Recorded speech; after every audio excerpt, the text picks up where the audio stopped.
Olá!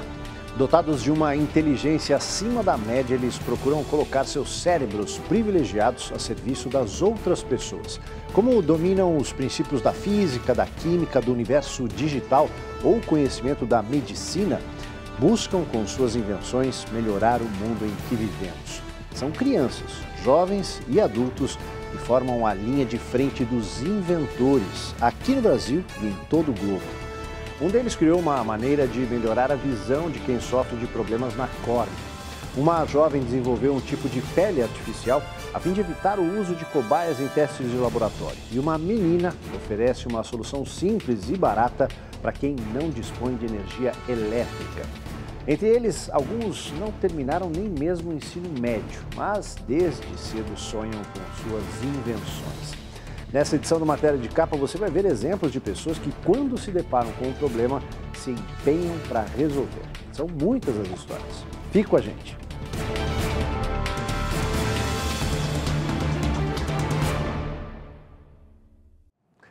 Tente imaginar a seguinte situação. Uma menina de 15 anos, moradora da Flórida, nos Estados Unidos, se correspondia com outra da Etiópia.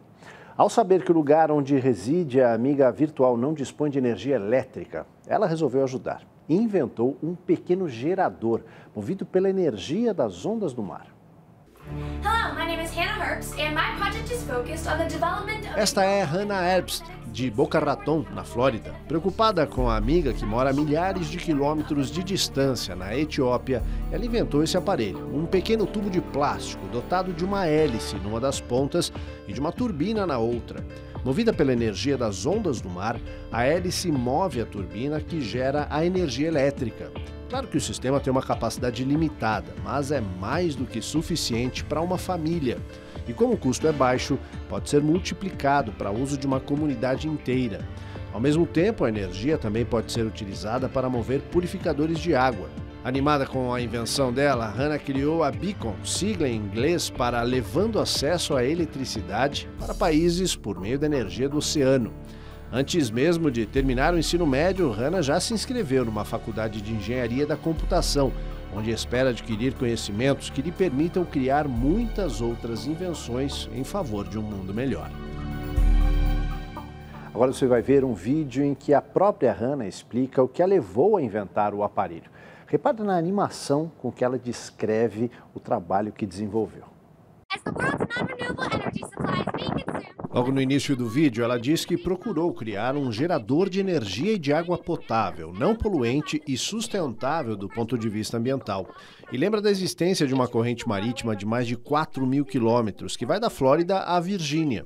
Ali está uma fonte de energia não aproveitada, que, segundo ela, com um planejamento adequado, poderia fornecer energia suficiente para substituir boa parte da que é fornecida pelas usinas nucleares e termoelétricas.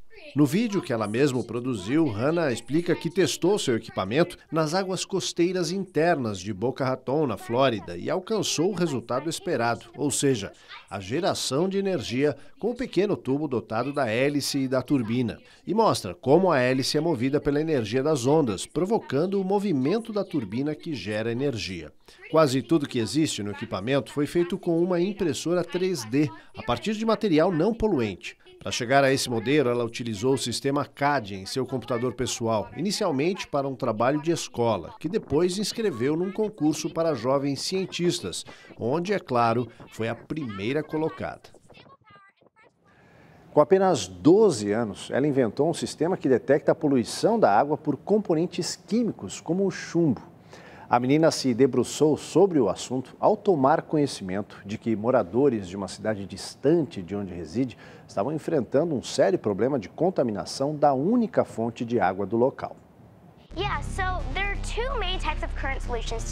Gitanjali Rao mora no Colorado, distante da cidade de Flint, em Michigan.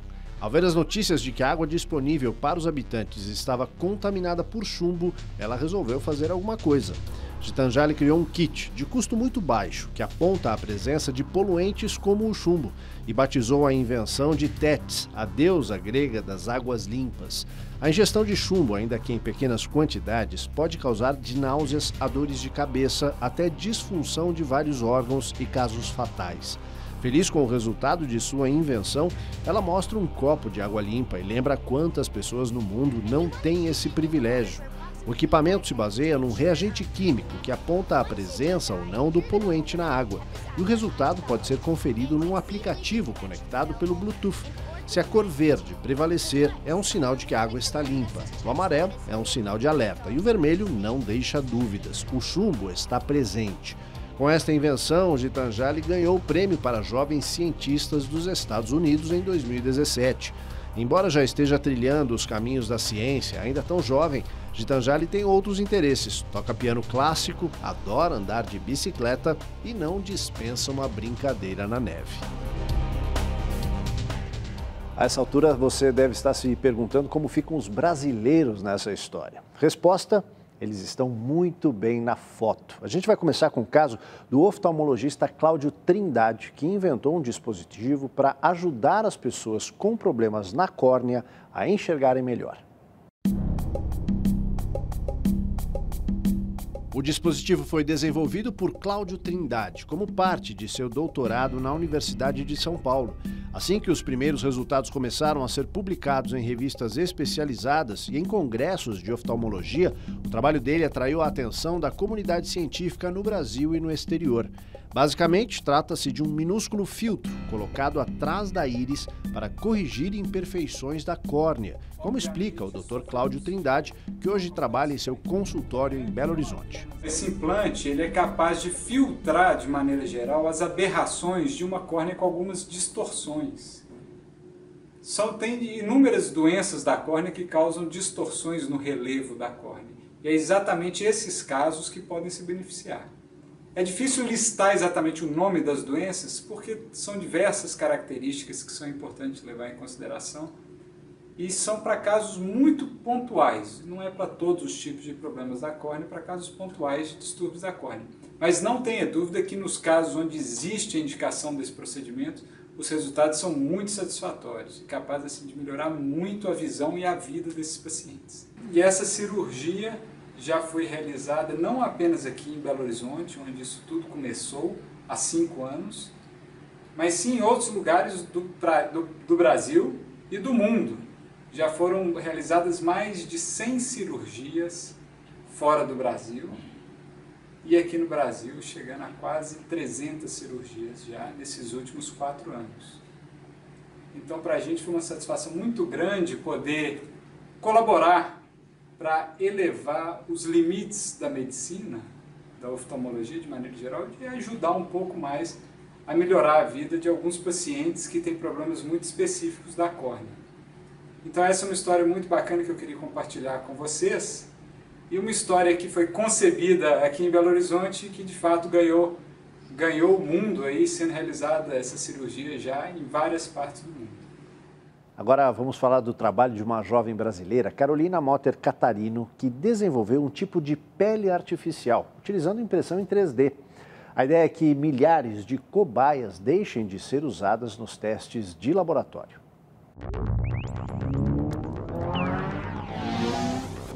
Aos 28 anos, essa jovem curitibana já tem uma longa trajetória internacional. Estudou na Universidade de Tecnologia de Compiègne, na França, estagiou na L'Oréal e começa a colecionar prêmios pelo seu trabalho.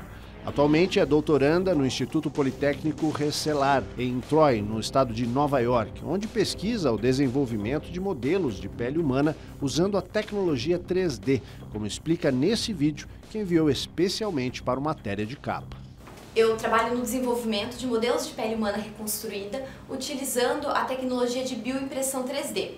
E a inspiração para o desenvolvimento desse projeto veio da realização de que os modelos disponíveis comercialmente e que são utilizados, por exemplo, pela indústria cosmética para avaliação de risco e eficácia de seus produtos, apesar de ter uma estrutura que se assemelha à da pele humana, não possuem a complexidade em termos de constituintes e estruturas que a gente encontra na pele humana. Então, a bioimpressora ela nos possibilita justamente posicionar de forma precisa e reprodutível essas biotintas que são formadas por componentes biológicos e células que dão origem à estrutura da pele. No nosso projeto, atualmente, a gente trabalha com 2 biotintas principais. A primeira é que vai dar origem à região dérmica e é formada por colágeno tipo 1 e fibroblasto. E a segunda é a a biotinta que vai dar origem à epiderme, que é formada justamente por queratinócitos e melanócitos. Essas biotintas, elas são carregadas dos cartuchos da impressora, e a impressora, comandada por um software que está conectado a um computador, vai fazer a reprodução através de impressão, ponto por ponto, da estrutura da pele que a gente determinou previamente no computador. Depois de impressa, essa pele, esse modelo de pele, ele permanece 14 dias no incubador para que essas células se diferenciem e deem origem a um tecido maduro e que pode então ser usado justamente como um método alternativo dos animais para avaliação de substâncias aplicadas topicamente. A próxima fase do nosso projeto é utilizar essas biotintas para a geração de estruturas complexas como a do folículo capilar. Então eu venho trabalhando justamente nisso, desenvolvimento e aprimoramento dessas biotintas para que a gente possa, utilizando a bioimpressora, reconstruir a estrutura do folículo capilar dentro deste modelo de pele. E com isso a gente vai gerar modelos que cada vez mais se assemelhem à estrutura da pele humana, e assim a gente pode ampliar a gama de testes que podem ser feitos in vitro sem a utilização de modelos animais. Uma invenção de um brasileiro foi eleita pela ONU como o melhor aplicativo social do mundo.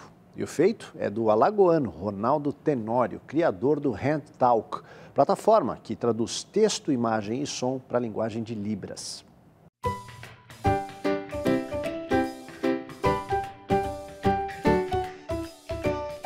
O HandTalk foi desenvolvido como aplicativo através da tecnologia 3D, convertendo automaticamente conteúdo escrito e falado para a língua de sinais, com a ajuda de um intérprete virtual, o Hugo. Na sequência, foi desenvolvido também para a web, com o objetivo de traduzir as notícias dos sites. Não satisfeito, Ronaldo Tenório criou ainda o HandTalk QR Code, para a tradução de meios impressos, como livros, totens, publicidade e muito mais. Como resultado desse trabalho, Ronaldo foi escolhido pelo Instituto de Tecnologia de Massachusetts, o MIT, como um dos 35 melhores inventores com menos de 35 anos no mundo. Nesta mensagem que enviou para a TV Cultura, ele fala sobre o aplicativo. E a HandTalk é uma ferramenta que faz traduções automáticas para Libras, a língua brasileira de sinais, utilizada pela comunidade surda aqui no Brasil. E essas traduções são feitas através de um intérprete virtual, que é o Hugo, e ele é um personagem 3D bem simpático, carismático, que faz essas traduções automáticas. E o Hugo nasceu através do aplicativo. O aplicativo é um tradutor de bolso, super simples, que você pode digitar algo ou até falar e o Hugo consegue entender e traduzir automaticamente para Libras, certo? E o aplicativo ele já ultrapassou a marca de 2 milhões de downloads e está tendo impacto no Brasil inteiro, para várias aplicações, seja em casa, com a família, ou na rua com os colegas de trabalho, ou até na escola, as pessoas estão utilizando o aplicativo para poder ou aprender Libras ou se comunicar com outras pessoas. E através do aplicativo também nasceram outras iniciativas para empresas, e a maior delas é o nosso tradutor de sites, é um plugin, uma ferramentazinha que a gente coloca um botão de acessibilidade nos sites, e a partir desse momento o site já fica acessível em Libras. O surdo que entra lá no site, ele clica nesse botãozinho e aí abre uma janela com o Hugo, que é o nosso intérprete virtual, e ele clica em qualquer texto ou dá play no vídeo e o Hugo consegue traduzir tudo aquilo automaticamente e a internet passa a ficar online para os surdos, coisa que era muito difícil, muito complicado de ter sem uma ferramenta como essa, né? Então foi uma ideia que surgiu da faculdade, lá em 2008 ainda, a gente lançou o aplicativo oficialmente em 2013 apenas. A HandTalk conseguiu receber um monte de premiação nacional e internacional, e isso serve de estímulo para que a gente continue fazendo esse grande trabalho aí de unir inovação e impacto para poder melhorar a vida das pessoas e fazer do nosso mundo um lugar melhor. Obrigado.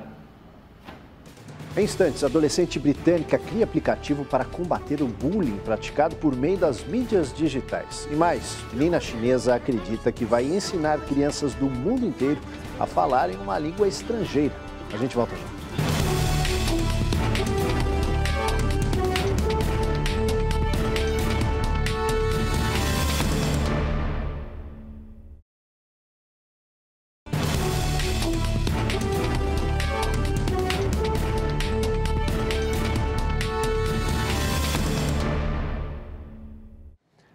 Quantas vezes você já tentou aprender uma língua estrangeira e desistiu logo no começo porque não conseguia evoluir rapidamente? Uma menina chinesa de 13 anos criou um aplicativo para resolver esse problema e garante, esse funciona. Vamos ver do que se trata. In Chinese culture, we have a proverb that goes Hilary Yip começa lembrando o provérbio chinês: uma jornada de 1000 milhas começa com um único passo. Aos 13 anos, ela já é executiva de sua própria empresa e diz que o melhor de tudo isso é não ter um chefe. O aplicativo que ela criou, Minor Minus, visa criar uma comunidade global de crianças num ambiente saudável, onde elas possam se comunicar e fazer amigos, além das fronteiras. Hilary criou o aplicativo há 9 meses e já tem 4.000 usuários de mais de 20 países. Ela lembra que o universo das crianças é muito diferente dos adultos. Para a maioria delas, não existem questões de raça, gênero e outros estereótipos. Para as crianças, todo mundo é criança. Hilary admite que, ao imaginar essa comunidade internacional, se inspirou no espírito empreendedor de Hong Kong, a ex-colônia britânica que hoje pertence à China. Na condição de executiva de seu site, ela mantém reuniões com diretores de outras empresas, onde sempre, é claro, é a mais jovem, mas isso não a preocupa. E Hilary também é boa de marketing.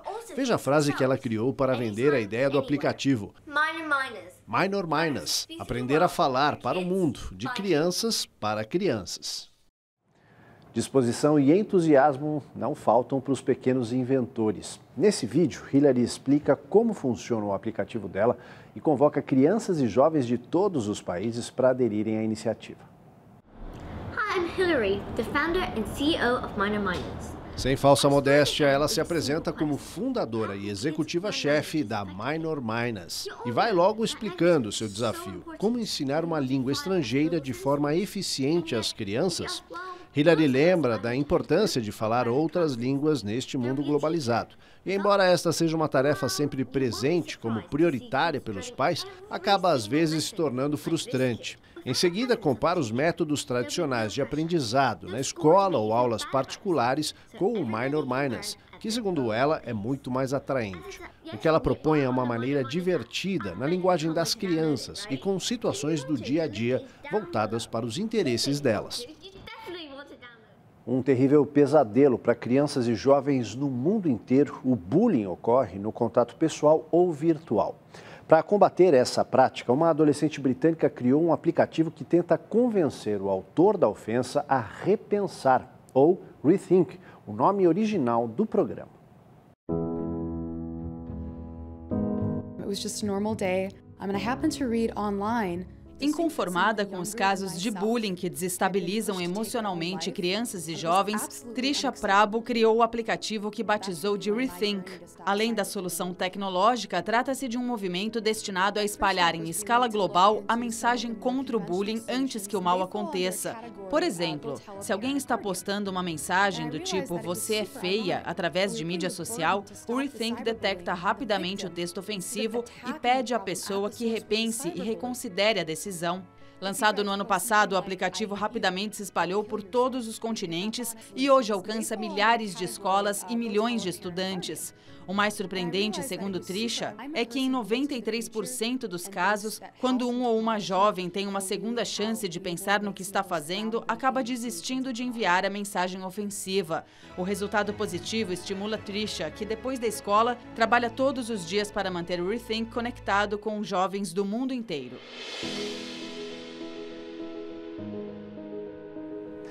Agora vejam a história desse jovem. Ele tinha 13 anos quando a mãe dele foi diagnosticada com câncer no seio. Ao ver como a doença avançava rapidamente, ele decidiu que um dia ainda iria fazer alguma coisa para evitar que outras mulheres enfrentassem o mesmo pesadelo. Quando eu tinha 13 anos de idade, minha mãe foi diagnosticada por segunda ocasião com câncer de mama. Ele se chama Julián Rios Cantú, é mexicano, hoje tem 18 anos, mas foi aos 13 que se deparou com a angústia e o sofrimento da mãe, que sobreviveu à doença, mas teve que remover os seios. Decidido a enfrentar o problema, Julián começou estudando os meios digitais para descobrir como poderia utilizar esse recurso na detecção precoce da doença a partir dos primeiros sinais ainda invisíveis no corpo. Junto com 3 amigos, ele criou a Hygia Technologies e foi lá que eles desenvolveram o EVA, um sutiã dotado de sensores que captam sinais emitidos pelo organismo. Esses sinais são transmitidos para um aplicativo que detecta eventuais alterações no corpo e aponta os riscos existentes. Detalhe, esse sutiã só precisa ser utilizado 1 hora por semana para captar os dados necessários à análise. Julián sabe que outros inventores já testaram métodos semelhantes no passado, que ainda não comprovaram margens seguras de êxito, mas ele não desanima. Acredita que sua invenção um dia ainda vai salvar a vida de muitas mulheres. A cada ano, milhões de casos de câncer no seio são detectados em todo o mundo, que resultam em perdas fatais quando não são descobertos no estágio inicial.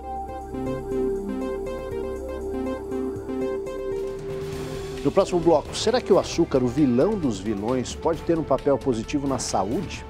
E ainda, cientistas desenvolvem método para turbinar o cérebro, mas ninguém sabe qual é o limite para essa invenção.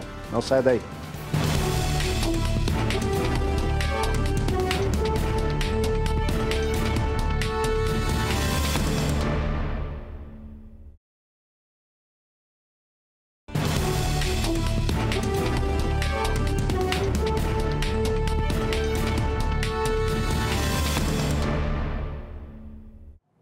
Tido como vilão dos vilões da saúde e estreitamente ligado a uma doença silenciosa como o diabetes, agora o açúcar aparece num outro papel, o de salvador de vidas. Mas não se anime, viu? Não se trata de comer doces à vontade e nada que satisfaça o paladar. Vamos ver direito essa história. As pesquisas tiveram início no Sistema Nacional de Saúde do Reino Unido, mais conhecido pela sigla NHS, ou National Health System, e também na Universidade de Wolverhampton, no Reino Unido. O principal responsável é Moses Murando. Nascido no Zimbábue, ele se lembra de que, quando criança, o pai costumava curar as feridas dele e dos irmãos com sal, que era mais barato. E mais tarde passou a usar açúcar. A explicação é simples. Os grãos de açúcar não apenas absorvem a umidade que permite às bactérias se multiplicarem, como também retiram a água dos próprios micro-organismos. Murando acredita que, em muitos casos, o açúcar pode até substituir os antibióticos. Mas ele se queixa de que esse conhecimento tão simples nunca foi utilizado até hoje em larga escala, porque não interessa aos grandes laboratórios que produzem os antibióticos.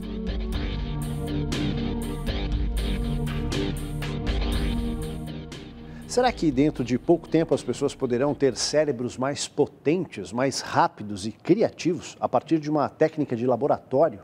Parece que estamos caminhando para isso, embora os limites dessa técnica ainda não sejam totalmente conhecidos.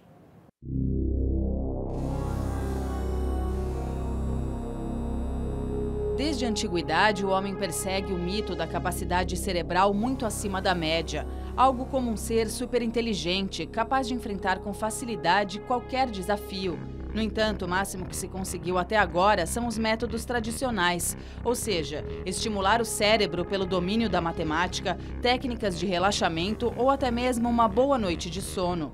Mas uma nova técnica vem sendo estudada em diversos centros de pesquisa dos Estados Unidos e Europa, entre elas a famosa clínica Mayo norte-americana. Conhecida pela sigla TMS, que significa estimulação magnética transcraniana, ela poderá se transformar numa ferramenta poderosa num futuro não muito distante. Basicamente, trata-se de bombardear certas regiões do cérebro a partir de estímulos magnéticos. O problema é que os cientistas ainda não dominam todo o potencial desse recurso. Daí o fato de que todas as experiências feitas até agora são acompanhadas de comitês de especialistas que tentam determinar quais são os riscos existentes. De uma coisa eles já sabem: é possível turbinar o cérebro de uma pessoa para torná-la mais inteligente e muito acima da média, mas ainda não se sabe qual será o limite para isso.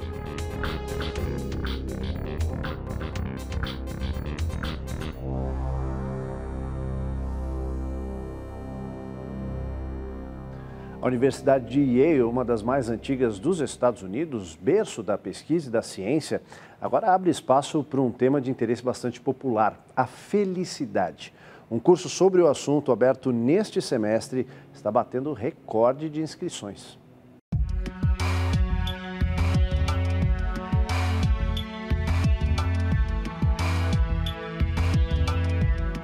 Mais de 1.200 alunos se inscreveram em poucas horas para o primeiro curso de Yale dedicado ao tema da felicidade. Essa é a primeira vez que o assunto é transformado em disciplina na universidade fundada há mais de 300 anos. Para os responsáveis pela iniciativa, é natural que tantos jovens tenham se interessado diante das pressões existentes hoje pela vida moderna e as mídias sociais. A ideia é que os recursos da psicologia voltados para o bem-estar mental possam ser utilizados como ferramenta por alunos das mais diversas áreas de graduação. Uma análise dos problemas sociais observados entre os alunos nos últimos 10 anos demonstra essa necessidade, explicam os professores, que apostam na possibilidade de preparar melhor os jovens para enfrentar os desafios atuais. Entre outras constatações que os professores esperam passar para os alunos, inclui-se o fato de que as pessoas mais felizes são aquelas que passam mais tempo com outras, principalmente com a família e amigos.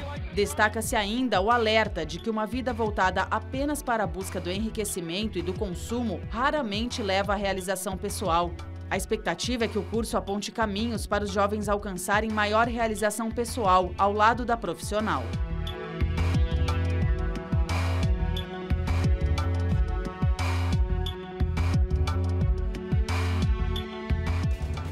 Se você tivesse que escolher entre as mais importantes invenções da história, com quais ficaria? A imprensa de Gutenberg, a lâmpada de Thomas Edison, o avião, o computador ou as vacinas? Se ainda não decidiu, que tal incluir na lista o telefone, a internet ou a refrigeração? Impossível não escolher todas, não é mesmo? O que é fascinante nisso tudo é que os cientistas estão sempre abrindo novas frentes e foi assim que conseguiram alterar a trajetória do homem na Terra. O que seria do homem moderno sem o automóvel, o celular e outros recursos dos quais ninguém abre mão hoje? Claro que também existem as invenções do mal, como as bombas nucleares e muito mais no campo das guerras. Apesar disso, o lado do bem sempre prevaleceu. Daí a importância de torcer pelos cientistas e suas invenções maravilhosas. Essa edição do Matéria de Capa fica por aqui. A gente volta na próxima semana, nesse mesmo horário. Uma ótima noite a todos e até lá!